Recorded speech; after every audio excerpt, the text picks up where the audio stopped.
Capstone Classical Academy has officially launched the Academy Fund, and joining me now to talk about this is Capstone Classical Academy Headmaster Paul Fisher, and I'm Tom Tucker, Capstone's Director of Advancement. Paul, thanks for joining me for the visit today. It's always fun and a pleasure to connect with you like this. Yeah, glad we have you doing this kind of thing. Yeah, I appreciate it. I enjoy it. Thanks, Paul. So let's talk about the Academy Fund. Let's first talk about what it is. Describe this fund for us, and maybe let's talk a little bit about how and why this is happening now. Yeah, the Academy Fund is a new name. It's maybe a little bit of a new initiative in terms of what all of our community members are used to, but it's not really a new way for Capstone. We've, from the beginning, always had a fund that's helping to drive the school beyond what tuition can do.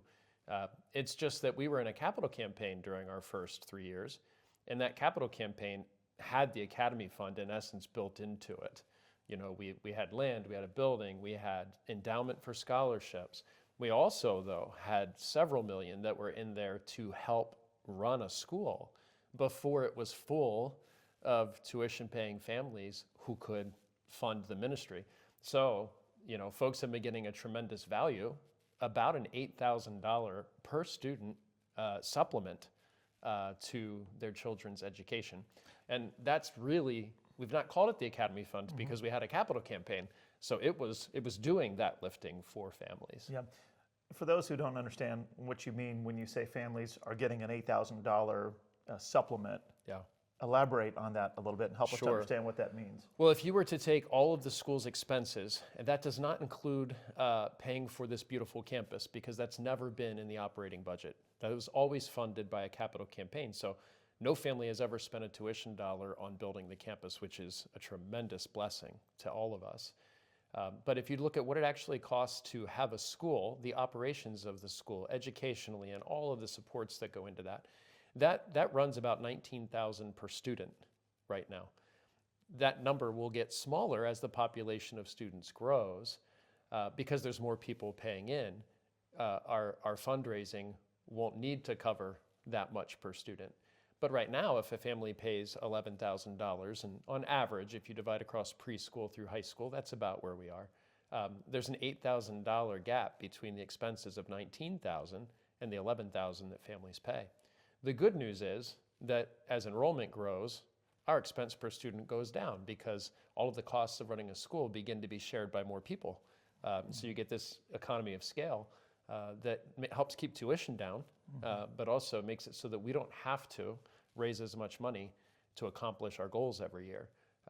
But as a new school, funding in addition to tuition is necessary to deliver this kind of program with as much happening as is happening for the price that we're able to provide it to families for. So it's that gap between what it costs to deliver the program and what is fair to charge for tuition in our market. Yeah. Just very briefly, while we're talking about tuition, you posit that what families pay here at Capstone is a value, and might even say a bargain compared to tuition rates at similar schools in other locations around the country.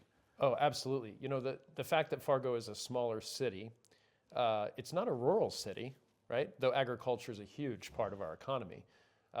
It is nonetheless a city. And if you travel to any metropolitan area and you choose a school of this caliber, you will not be paying less than $15,000 to $20,000 a year. And so I think we will always be more affordable than the schools in those large areas. Their cost of living sometimes drives it up. Their markets are different. I think living in Fargo, so many benefits, but one of them is that you can get this kind of education for cheaper than anywhere else. But nonetheless, it is inherently still more expensive than the typical education. And some of that comes from what we pay our faculty, the quality of people that we're recruiting. Some of it comes from the quality of leadership that we're able to hire and maintain. And some of it is the scope of programs. Some of it is student services, right? We have a wide range of student learning differences here, which most private Christian schools don't have because of the expense of doing so. We committed to that wide range early, and all of those things end up adding up to, just look at the quality of our arts program and the quality of the athletics and scope of the athletics program. what we're investing in the athlete development early. Those things are what high tuition schools tend to provide.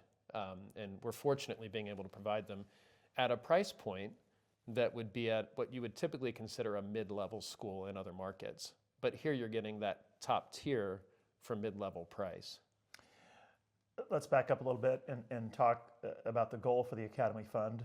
We need and want to raise $400,000 by the end of this school year. And our strategy for doing that is we are soliciting for end-of-year matching gifts by 12/31 that we can apply toward Giving Hearts Day in February 13th, I believe. So our goal is at least $200,000 by 12/31, and then to raise at least that much more on Giving Hearts Day. And then we also have a campaign at the end of the year in May when we are going to encourage our families and parents and community to give gratitude gifts in response to experiences that they've had here at Capstone this academic year. Let's talk about this subtitle that we put on the Academy Fund. We call it A Catalyst for Growth and Stewardship. Elaborate on that. Yeah, so when you think about the way that any, we'll say, entrepreneurial or ongoing continuous improvement minded organization accomplishes its goals, it does it through investments that catalyze or speed up their development or their reaction, if you will, if you want to talk chemistry. But that's what a catalyst is. It removes the level of energy or time needed to get something done. And so what happened in the capital campaign was we provided this catalyst for developing a school of high quality on a very short timetable. Without a catalyst, that takes 20 years, maybe longer. And so that's the point of our slogan, if you will, or our tagline for the Academy Fund is we still are becoming as a school, but we want our alumni to have graduated from a top-notch school. No apologies, no excuses, even though we're a young school. In order to do that, you have to grow your faculty and your programs and even your facilities at a rate that is much faster than anyone would expect. In fact, would be impossible without the generosity of donors to the Academy Fund. And so that's what a catalyst is. That's why we use that language. It is the most precise way to describe what donors are accomplishing here. They're speeding up the delivery of the fulfillment of our promise of the kind of excellence that classical Christian education can provide. Without them, can we still do it? Yes, but this generation of students won't experience it, right? So you want that catalyst, so we can have that now for these students. And that's the point of that. The stewardship of it is, in so many ways, we understand that what we've been given here is not truly owned by the donors or by the employees or by the founders. In fact, it's the Lord owns all of it, and then we steward it. And to improve stewardship, the care for this building, the care for this property we've been given, the care for the students and the courses that we're offering, all of that is borrowed, and we're responsible for it for the Lord who commissioned the work. And so it's hard to steward well if you don't invest in what it takes to take care of it, to steward it, to cultivate it with excellence. And so it's not just build the next thing. That's the catalyst part, right? And that's not just buildings, of course, but it's also how do you maintain and care for what you've already been given? And that's the stewardship aspect of the Academy Fund. And thank you for that. So as we have shared and are sharing with our community, the Academy Fund will help us cover our expenditures in a number of different areas, a number of different categories, starting with recruiting, hiring, and retaining excellent teachers and leaders, both locally and nationally, for our rapidly growing upper school program. Let's talk about this, and let's also talk about this a concept that you talk about with regard to hiring ahead of enrollment. What does that mean, and how does that play into what we're doing right now? Yeah, so the goal here is to make certain that we don't just place ads on a website, right? So many schools and so many employers have kind of a passive approach to getting their people. Our approach is to be actively out there recruiting. And that means finding out who are the best candidates nationally and locally, and then going out and cultivating relationships with them early before we actually have a desperate need. The other side of that is you're going to get into a bidding war with other really strong organizations. And of course, the strongest people tend to get courted and won by the strongest organizations. For a school of our size to be able to acquire that kind of talent, we have to be able to compete. You don't compete at our size because you don't generally have the revenue to be able to do that. A large school can do it better because they have more resources to pool. What we've said is we want the best faculty, we want the best leadership on campus, we want the most strategic people, and we want to keep upping their game through investing in them, right? You'll see professional development as a part of what we're doing through the Academy Fund. We get those people by having the funds that are uncommon, that would not be available from our current student body. Of course, when we're a school of 560 students at capacity, the Academy Fund will accomplish different things perhaps at that point. But for now, it's securing that top-notch, high volume, mature school faculty and staff at a time where we haven't really earned it through tuition dollars. And I love it because I know, when I was at Coventry in Pennsylvania, the early alumni had adequate or average experiences because we only had the resources that the current size of school could support. Ours will be different because we have the resources through the campaign and now the Academy Fund that a mature school supports with a larger student body. So that recruitment part, folks may not realize the expense there, but the expense is both us spending the time and resources to go get them, and it's also offering them a package when they come here that makes us attractive, where they can know, hey, this is good for my family, this is a good sustainable thing I can do for a long time. You mentioned a moment ago, this leads us to our next category here, training and development for those teachers that we bring on board, especially the development that comes through our association with Hillsdale College. Also the necessity to bring in consultants to work with our staff and faculty and thought leaders in classical education. Talk about that point a little bit.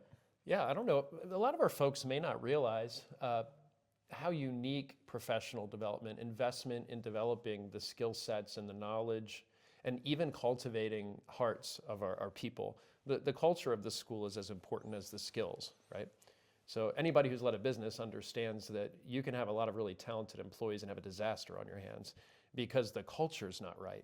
So what happens in our professional development, unlike in the public sector and many more secular private schools, is we invest in the spiritual well-being of our people. So whether it's Hillsdale, where you get tremendous professional skill sets sharpened, and also you learn from the best classical schools around the country when you're together with them.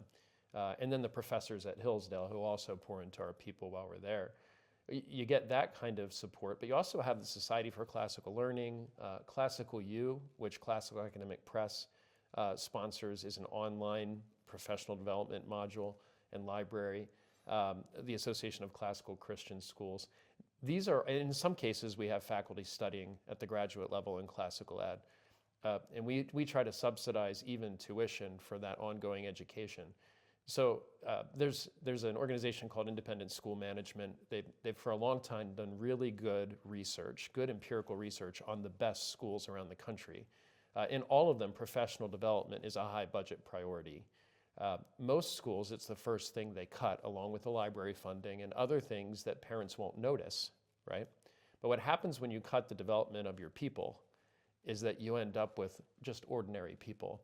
And sometimes they atrophy and get worse. So Capstone is committed to always putting no less than 1% of its operating budget into professional development. Ultimately, 3% will be ideal.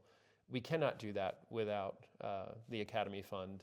And I think someday it's possible, about 4 years from now, that enrollment would be able to fully fund that kind of development. But every time a parent or a donor invests in professional development by giving to a fund like this, they end up investing in a better experience for their child, better outcomes for their child. It is a very direct investment in students when you give to the development of the faculty. Another area that we want the Academy Fund to support involves supplementing the budgets for arts and athletics and developing those programs also ahead of enrollment growth. Yes, yeah. I mean, you're talking about a school where we're in our fourth school year, early in the fourth school year, and we're going to have a JV team, in the fall next year, and we're looking at varsity shortly thereafter on the basketball side at least, and I think we'll be there in volleyball. We've got a former Olympian coaching our kids in cross country. We've got the golden hour, where the youngest kids are learning to love sport and enjoy the benefits of that and get some skills in it. And we're investing in not just coaches, but assistant coaches and programs. And all of that is far beyond the capacity of a school of 298 students to deliver. But we want the athletics experience to also be like the core curriculum. We want that, what we think is a curricular experience and very formational, to be mature and to be worth the price tag. And the problem in most young schools is that, and even mature schools who don't have the support that our school does, is they can't deliver a mature program there. The price tag is a little high for the quality of what happens inside. And we're wanting the narrative to always be here that if you participate in athletics at the school, you'll experience something very intentional spiritually from a classical coaching standpoint. But you'll also have what is a competitive program ahead of its schedule. Students in a competitive program, even if they're losing in that competitive program, but they're competing at a higher level, a well-funded program allows students to have the greatest impact.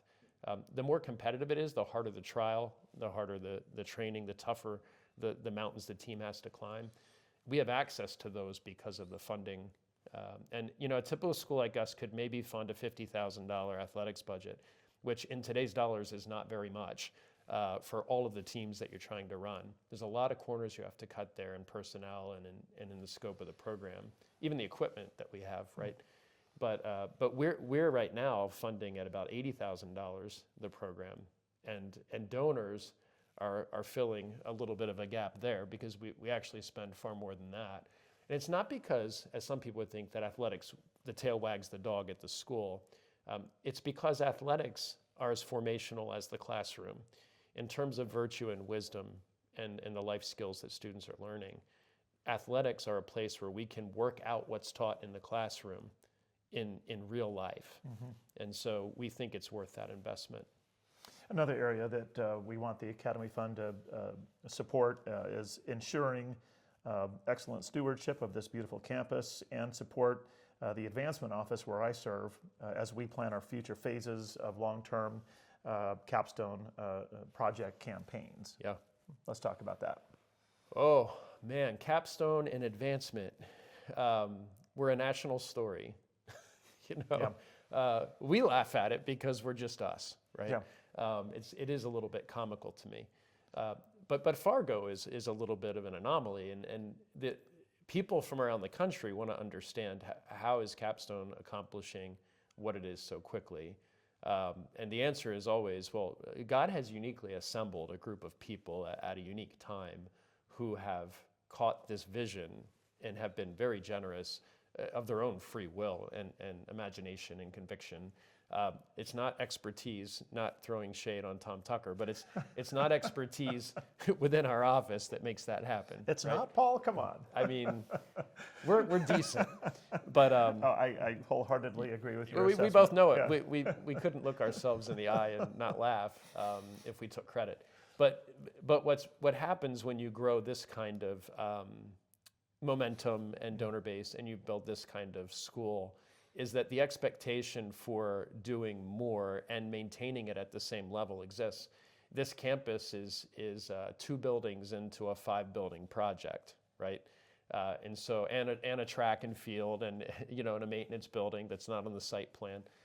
There are things that we're doing without right now, and I hope people don't forget how much we do have and from where we've come. But nonetheless, the vision that we put out there to begin with was a facility that accommodates the athletics and the arts in a way that this current facility cannot. and that allows for community events and fellowship through an event center, a dining hall that we've called the Refectory, that brings the community in, not just Capstone, but others. Those kinds of assets require an advancement office to grow in its capacity. And the advancement, for folks who aren't certain what that means, it's people who are dedicated to securing the resources. And that's not just, cash resources, right? Volunteer resources, people resources, cultivating our alumni to still be engaged well with us, making more friends of the school for legislative purposes. There's a lot of work to be done there. So there's so much that the advancement office does to pave the way for everybody else to just do what we do every day. And so you and your team, Tom, the folks who work in marketing and communications, admissions, our alumni relations, as that becomes a thing in 3 years, all of that needs investment. It costs, in a sense, if I can be a little bit crass, it costs money to make money. To do those things well, we have to tell our story well. We have to keep our relationships with our supporters healthy. That involves a lot of time and dedication to friendship that we have to fund with excellence. And that generates the kind of growth that are in our long-range plans for the school. So to do it at the professional level that an organization like this requires will take more investment from us. And the people who understand that the most are those who've given the most, because they know what it takes in order to make that happen. We don't want to have all this speed ramping up to where we are right now and all this excellence and these people who've worked their lives to generate what it took to do this and then just treat it like status quo. So we're going to have to up our game in advancement. This helps us do that so that we're not approaching it so frugally we can't care for those relationships. Finally, the final area of support from the Academy Fund, we want to direct it toward upgrading technology and IT infrastructure to serve our rapid growth and expanding faculty and student body. Yeah, this is kind of a catch-all. In other places, if you say technology, they're thinking, oh, so you want to give the kids laptops or tablets or something. That's not really it. While we do need technology in the hands of students, particularly junior and senior year as they're working on their senior thesis and collaborating, there are plenty of ways that technology, but that we don't need the Academy Fund to do that. We've got ample resources to do that. What we are doing at this school is making certain that a lot of the software solutions that help the school to run smoothly, we have security solutions that are software related. Our network is vital, both on the security side of things, but also on the collaboration, accessing resources across servers. We have a good network, but we don't have the support. We've never funded an IT department. We feel, I've been doing it. My son does it remotely as much as he can, and quite well. We've been trying to, we've written a lot of our own software, but there are some things we need to do to upgrade just basic infrastructure. And the more that you do that, that's going to help people to exercise their talent and their gifts without getting tripped up, right? Over inconveniences, because we've got great bones, but we're not sophisticated in our execution of our IT department. So we have some growth to do there. It's not a huge ticket item, but given all of the other growth of the educational model, the faculty we have to hire, it's an area of financial pressure for us to grow that support on campus to be as mature as the rest of the program, and we can't ignore it. I finally have to start doing something about it. One other area, Tom, that's kind of related to this is security at the school. It comes up regularly. People want to know how we can upgrade security. I'm proud of our school, I think, and most people who visit it, consultants and folks from Hillsdale, people who've been in other school settings, other school leaders, they recognize our school is more secure than most of the schools that they've been in. But there's still some steps we can take to upgrade security, and parents are interested in security personnel. A lot of the faculty and staff and leadership are interested in that. We're looking at ways to fund that for the next school year, but at the moment, a healthy Academy Fund helps us to at least build the foundation for being able to spend on upgrade and security, because the Academy Fund balances the budget, for all of these initiatives. If we go after all of them and we don't have a successful Academy Fund, we don't balance the budget, which means you can't go after all these initiatives. Right. And security is, for me, in that tech sector, because most of our security solutions are tech. Well, thank you for that. Again, we've been talking about the Academy Fund here at Capstone Classical Academy, now officially launched. 3 ways to give, end of year gifts by 12/31, a Giving Hearts Day on February 13th, and end of school year gratitude gifts in May of 2026. Again, this is for the Academy Fund. We're calling it a catalyst for growth and stewardship here at Capstone Classical Academy. You know, Paul, in my role as Director of Advancement, I do have the pleasure and the privilege and the honor of engaging with our donors and prospective new donors. And, you know, for those existing donors or maybe school families whom we engage, sometimes we might hear a little bit of pushback. Oh, gosh, you're asking for money again. And, you know, I'm already paying, you know, what I think is a high amount for tuition. And now you're inviting me to participate in a stewardship opportunity once again. What are your thoughts with regard to kind of that response or that mindset that maybe we sometimes encounter? Yeah, I think on the one hand, my response is yes, you're right. It's hard, you know, unless, and of course we always have an open invitation to anybody at the school to sit down and ask their detailed questions about, can you tell me how the school spends its money? Can you explain to me the funding of the school? We'll even share the budget in a great deal of detail, you know, with anybody who wants to understand. I think that's important, getting educated on what it does cost to operate an educational ministry like this one. And sometimes understanding then, well, okay, if we were only funded at this level or I only paid this much tuition, what would we lose? Those kinds of questions and answers help folks to wrestle with the real cost of doing this. And truthfully, when you want the kind of excellence we're talking about, education's not this mystery industry where you can spend less and get more.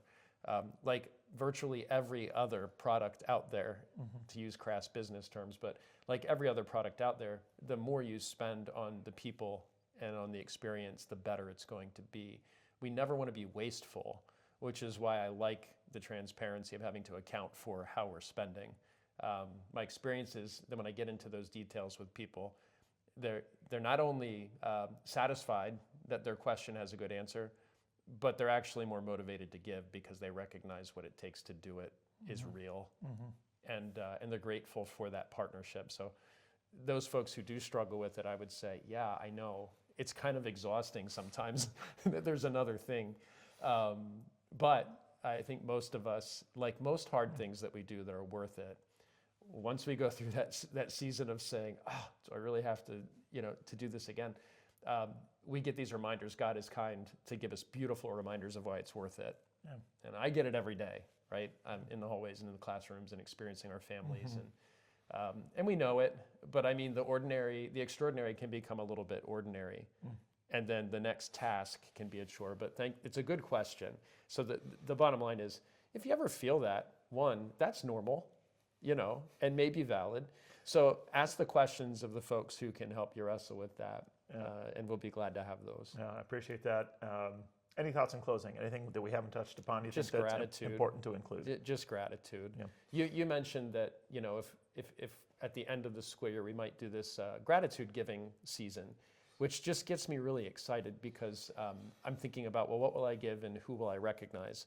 And I think that's the spirit when we take the time after we've gone through hard things and we've seen the fruit, right? End of the school year is one of those times that you just feel such a sense of gratitude and overwhelmed with, like, this is not normal. I can't believe this got to happen. That's how I feel about our parents. It's how I feel about our students, our faculty and staff, our donors, our friends in the community and across the state and country. I don't know how we got to be in such a blessed position, but just gratitude would always be the last word for me. Yeah. Thank you to all of these folks who are hopefully watching this video. Yeah, amen and amen. If you'd like to learn more about Capstone Classical Academy here in Fargo, North Dakota, please go to capstoneclassical.com. And if you'd like to participate in a giving or stewardship opportunity, you can do that online as well at capstoneclassical.com/giving. Again, we're talking about the Academy Fund. $400,000 is our goal by the end of this academic year. Paul Fisher, thanks so much. Headmaster here at Capstone Classical Academy. Thanks for the time. I always enjoy visiting with you. You bet, Tom. Thanks for your good work. My pleasure. Thanks for watching. Thanks for listening, and we'll see you again.